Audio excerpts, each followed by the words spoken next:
Some stories echo louder than the time they were born in. Stories about warnings no one wanted, prophets no one believed, and disasters that arrived long after everyone had stopped paying attention. But today, we're not following the believer's path.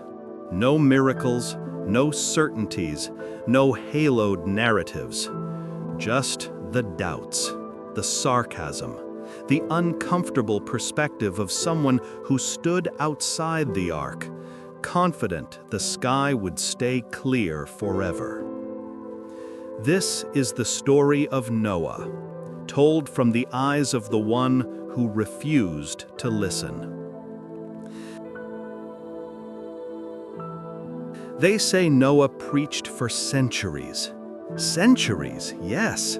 Not years, not decades, but hundreds of years. Imagine someone knocking on your door every morning, telling you the world will end for 950 years. Persistence, they call it. I call it an incredibly long misunderstanding. His message was simple.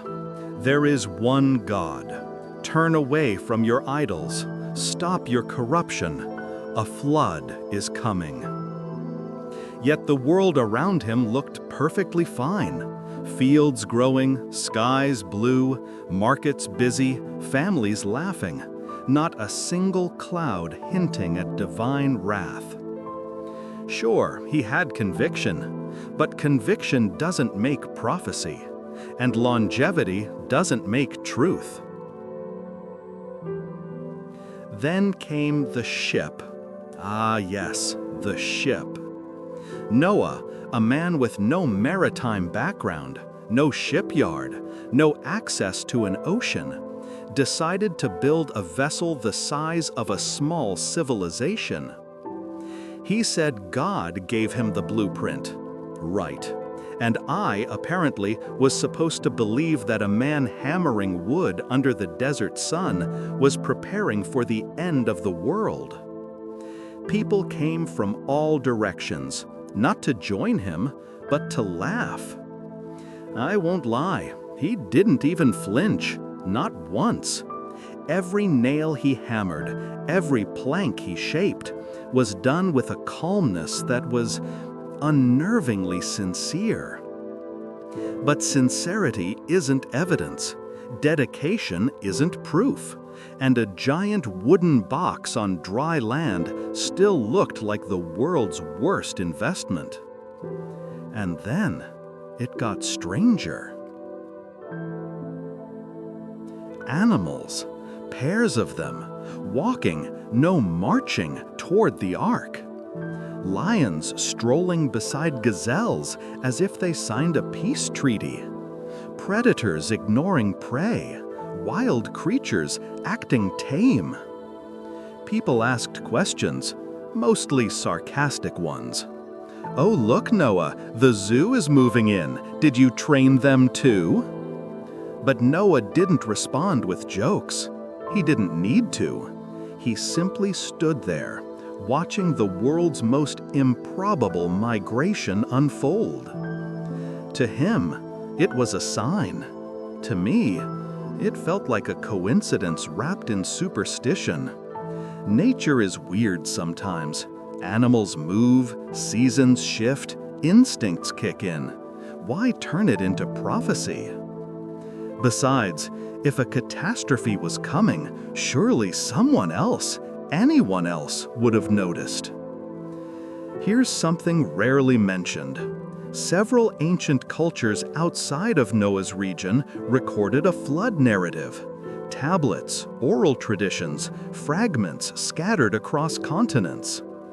Believers say this confirms his story.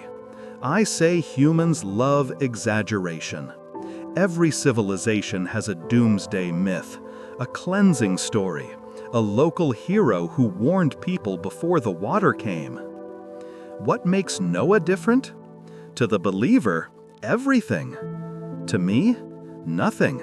just another tale stretched across generations until it became sacred.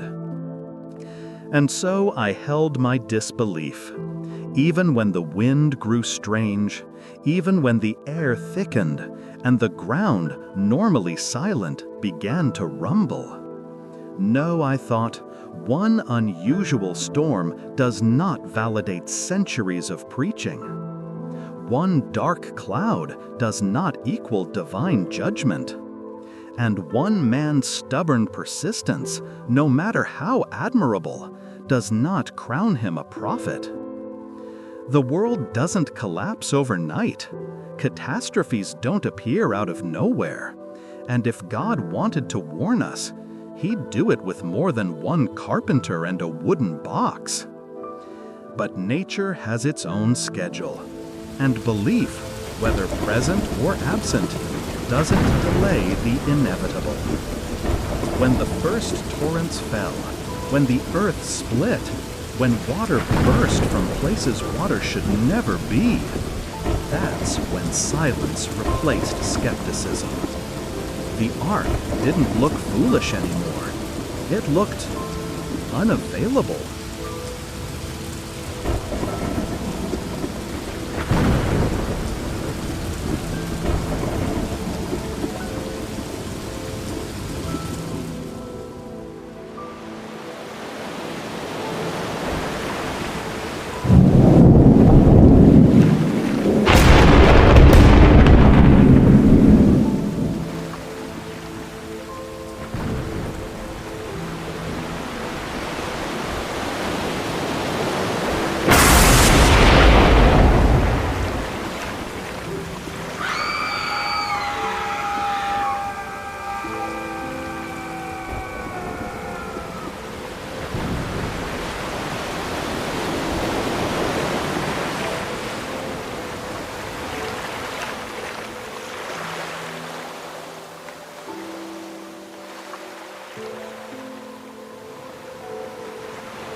If you're hearing this now, you're still on dry land.